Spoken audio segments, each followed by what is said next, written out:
Good morning everyone.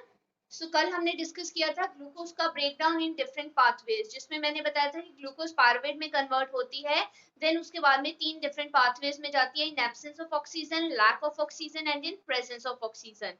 और सभी pathways में हमारी एनर्जी बन रही थी, और वो एनर्जी किस फॉर्म में स्टोर हो रही थी? हमारी एटीपी की फॉर्म में एनर्जी स्टोर हो रही थी माइटोकॉन्ड्रिया के अंदर।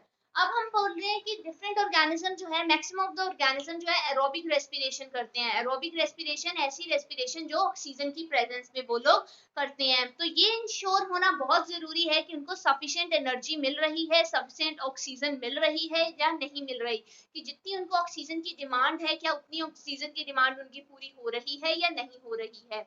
तो सारी की सारी मैंने तुम्हें बताया था कि अब क्या होता है कि प्लांट्स क्या करते हैं, या फिर हम लोग भी क्या करते हैं, कोई भी ऑर्गेनिज्म है, कार्बन डाइऑक्साइड और ऑक्सीजन का एक्सचेंज करते हैं। CO2 और ऑक्सीजन का क्या होता है? एक्सचेंज होता है। एक्सचेंज होगा मींस कि जहां पर CO2 की कमी आ रही है, जैसे प्लांट्स को CO2 की जरूरत है, तो ये जो पहले ये पता होना चाहिए कि CO2 और ऑक्सीजन का एक्सचेंज जो होता है किस प्रोसेस के थ्रू होता है? डिफ्यूजन के थ्रू इनका एक्सचेंज जो है टेक प्लेस करता है। अब सारे सेल, अब तुम्हें पता है कि मैंने तुम्हें बताया था कि प्लांट्स के अंदर वो स्टोमेटास प्रेजेंट होते हैं या फिर लेंटिकल्स होते हैं, जो कि क्या करते हैं? कार्बन डाइऑक्साइड एंड ऑक्सीजन के एक्सचेंज में हेल्प करते हैं। इसी तरह ये किस किस चीज पर डिपेंड करता है कि प्लांट्स को, कि सेल के पास कोई चीज आनी है या फिर नहीं आनी है, ये इसके ऊपर भी डिपेंड करता है कि इन्वायरमेंट की कंडीशंस कैसी हैं, environmental conditions and requirement of plant,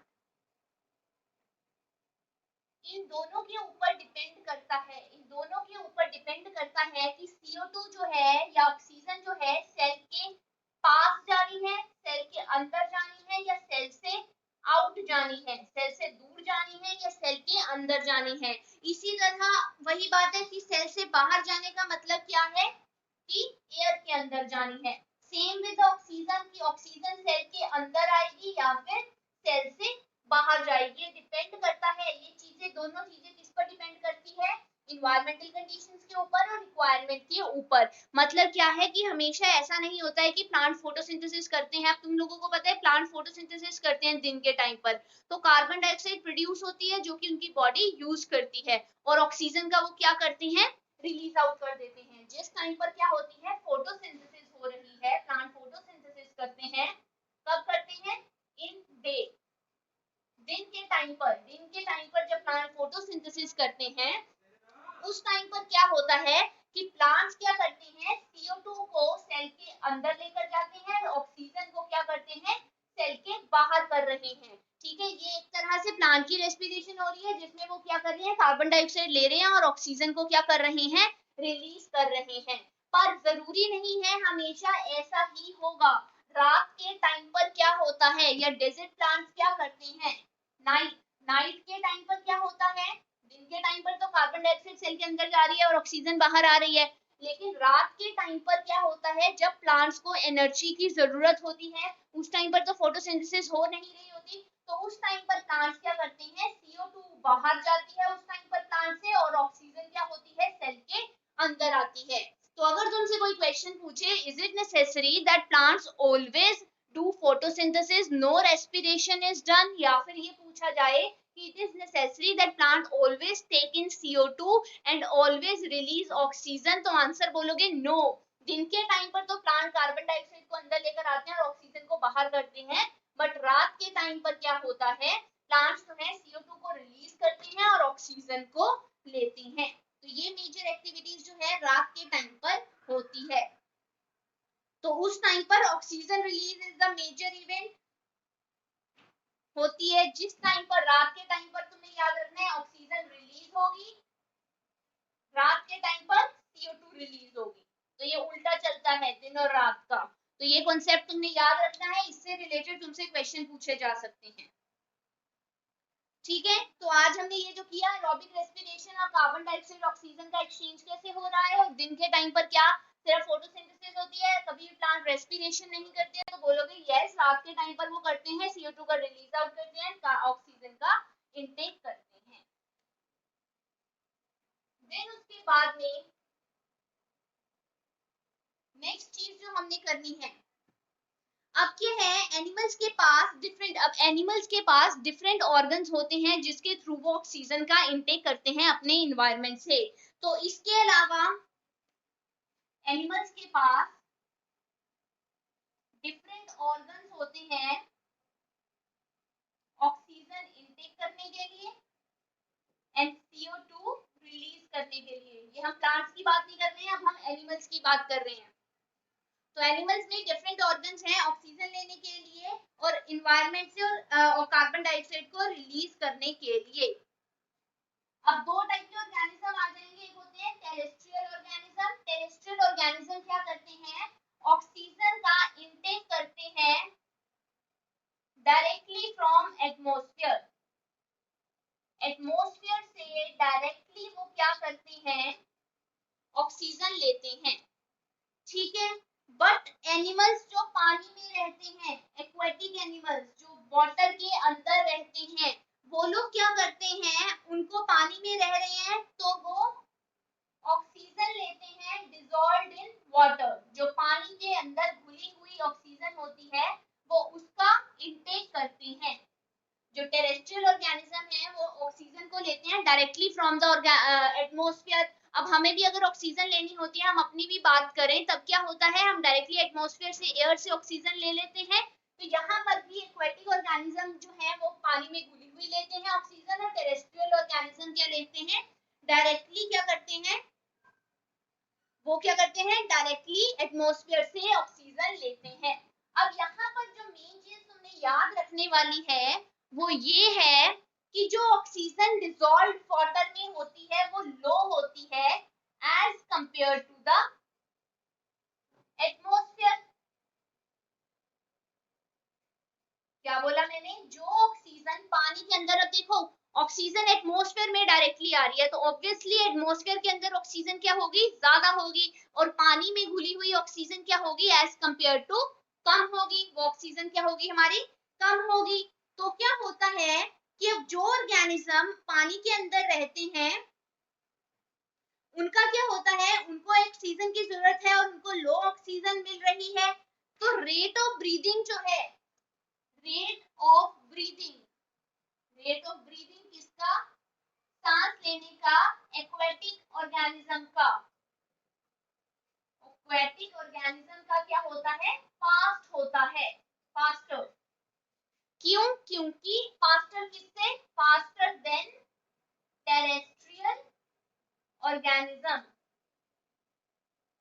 क्या बोल रही हूँ, रेट ऑफ ब्रीदिंग जो है, rate of breathing aquatic organism का फास्टर होता है as compare to the terrestrial organism. ऐसा क्यों है, क्योंकि एक तो रीजन है कि उनकी ऑक्सीजन पानी में घुली है, दूसरी चीज क्या है, पानी में घुली हुई ऑक्सीजन जो है वो कम है as compare to the oxygen in the atmosphere. और क्या करना होता है, फिशेस जो होती हैं, फिशेस जो होती हैं वो क्या करती हैं, फिशेस का काम क्या होता है, वाटर के थ्रू उन्होंने क्या करना है, फिशेस क्या करेंगी, वाटर लेंगी अपने माउथ के थ्रू एंड देन उसको पास कर देंगी गिल्स के थ्रू, वो आगे पास होंगी, पास करेंगी, पास थ्रू गिल्स, आगे पास करेंगी गिल्स के थ्रू वो, और देन कहाँ पे क्या होगा, ऑक्सीजन जो डिसॉल्व्ड ऑक्सीजन है वो टेकन बाय ब्लड। क्या बोला मैंने, कि जो फिशेस होती हैं, फिशेस क्या करती हैं, फिशेस पानी में घुली हुई, पानी, अब देखो फिशेस ने क्या करना है, पानी लिया, पानी वो कैसे लेंगे, माउथ के थ्रू लेंगे, देन उस पानी को आगे अपने ऑर्गन्स में भी उन्होंने पास करना है। पानी का इंटेक वो क्यों कर रहे हैं, क्योंकि पानी के अंदर ऑक्सीजन घुली हुई है, तो उसको वो गिल्स के थ्रू आगे पास करेंगे एंड देन डिसॉल्व हुई ऑक्सीजन ब्लड के थ्रू उनके सारे बॉडी पार्ट्स में आगे ट्रांसफर हो जाएगी। सो ये है। इसके अलावा ये तो समझ आ गया होगा फिशेस एंड हमारे टेरेस्ट्रियल ऑर्गेनिज्म का कांसेप्ट। देन क्या होता है, अब आगे फर्दर हम इसके बारे में आगे स्टडी करेंगे कि क्या होता है, जो टेरेस्ट्रियल ऑर्गेनिज्म है वो क्या करते हैं, टेरेस्ट्रियल ऑर्गेनिज्म वो क्या करते हैं, ऑक्सीजन लेते हैं, कहां से, एटमॉस्फेयर से, ताकि उनकी ब्रीदिंग हो सके, सांस लेने के लिए वो क्या करते हैं, ऑक्सीजन लेते हैं एटमॉस्फेयर से। ये जो ऑक्सीजन होती है, दिस ऑक्सीजन जो है is taken up by different organ, this oxygen is absorbed by different organ. अब उनके डिफरेंट ऑर्गन्स जो है क्या करेंगे, इस ऑक्सीजन को लेंगे, ऑक्सीजन उनके डिफरेंट ऑर्गन्स में लेंगे एनिमल्स के अंदर। तो क्या होता है, ये सारे के सारे जो ऑर्गन्स होते हैं इनका एक वेल डिफाइंड स्ट्रक्चर होता है। ये सारे के सारे ऑर्गन्स जो होते हैं इनका स्ट्रक्चर होता है जो क्या करता है, इंक्रीज कर देता है सरफेस एरिया को, increases the surface area. Surface area को क्यों इंक्रीज करते हैं, ताकि क्या हो सके, हमारे ऑक्सीजन जो है ज्यादा हम एटमॉस्फेयर से इनटेक कर सकें, so that oxygen rich oxygen जो है ज्यादा उसका इनटेक हो सके और एटमॉस्फेयर से हम उसको ले सकें।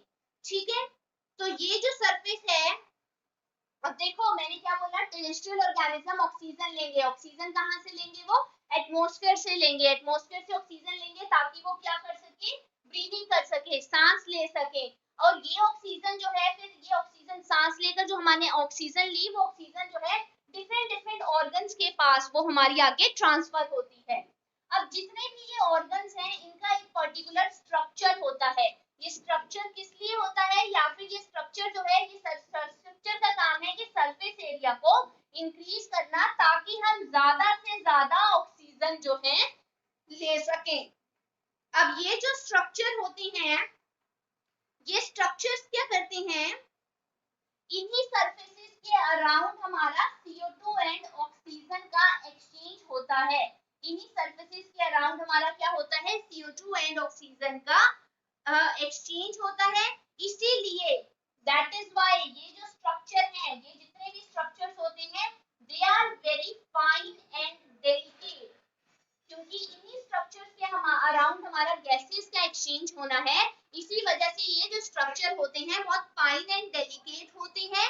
और इस स्ट्रक्चर को, ये जो स्ट्रक्चर है इसको बचाने के लिए, इसको देखो फाइन एंड डेलिकेट है तो दे नीड प्रोटेक्शन।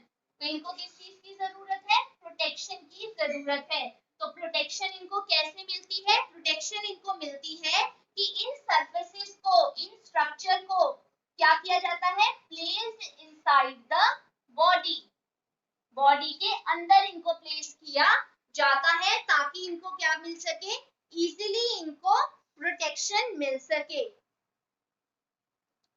फिर वहां से एयर का पैसेज होता है, फिर वहां से आगे एयर का पैसेज होता है या ऑक्सीजन का पैसेज होता है। And then there is a mechanism जिसके थ्रू हम क्या करते हैं, ये तो एक्सचेंज हमने बोला सिंपली होता है, then there is a mechanism, proper एक मैकेनिज्म है जिसके थ्रू ऑक्सीजन एंड CO2 का एक्सचेंज जो है टेक प्लेस करता है। वो मैकेनिज्म क्या है उसको हम अभी नहीं डिस्कस कर रहे। अभी तुम्हें ये याद रखना जरूरी है कि ऑक्सीजन जो टेरेस्ट्रियल ऑर्गेनिज्म एटमॉस्फेयर से ले रहे हैं उसको बॉडी के अंदर लेकर जाना है। अब बॉडी के अंदर लेकर जाने के लिए एक सरफेस होता है, एक एरिया होता है जिसके थ्रू सारी की सारी ऑक्सीजन आगे पास होती है। तो वो जो एरिया होता है वो बहुत ही फाइन एंड डेलिकेट है, इसलिए वो बॉडी के इनसाइड होता है, हम उसको विजुअली अपने नेक्ड आई से नहीं देख सकते हैं, वो बॉडी के अंदर प्रेजेंट होता है। और वहां पर ही ऑक्सीजन एंड कार्बन डाइऑक्साइड का एक्सचेंज जो है टेक प्लेस करता है, और वहीं से ही उसके एरिया के थ्रू ही आगे डिफरेंट ऑर्गन्स में हमारी ऑक्सीजन का पैसेज होता है, और उसी एरिया के थ्रू कार्बन डाइऑक्साइड जो है बॉडी से रिलीज आउट होती है, और वो एक मैकेनिज्म के थ्रू होती है। That mechanism we will discuss later. तो अभी के लिए तुमने इतना याद रखना है। तो इससे रिलेटेड तुम्हें क्वेश्चंस हैं जो तुमने करने हैं। फर्स्ट क्वेश्चन जो है पेज नंबर 105 का, इससे रिलेटेड क्वेश्चन है। फर्स्ट क्वेश्चन है, what advantage over an aquatic organism does a terrestrial organism have with regarding to obtaining oxygen? कौन सी एडवांटेज होती है, what advantage of over the, what advantage over the aquatic organism does a terrestrial organism have in order to obtain oxygen? Question है कि aquatic organism के ऊपर terrestrial organism की ऐसी क्या एडवांटेज है, टेरेस्ट्रियल ऑर्गेनिज्म को ऐसा क्या फायदा होता है, एक्वेटिक ऑर्गेनिज्म को वो फायदा नहीं होता जब वो ऑक्सीजन लेते हैं। तो अभी मैंने पढ़ाया कि टेरेस्ट्रियल ऑर्गेनिज्म जो है, जो टेरेस्ट्रियल ऑर्गेनिज्म है वो ऑक्सीजन लेते हैं डायरेक्टली फ्रॉम द एटमॉस्फेयर, और वो क्या होती है, मोर होती है, ज्यादा होती है as compare to the aquatic organism जो होते हैं वो ऑक्सीजन लेते हैं डिसॉल्व फॉर्म में, डिसॉल्व हुई होती है वाटर में, और वो क्या होती है, लेस होती है।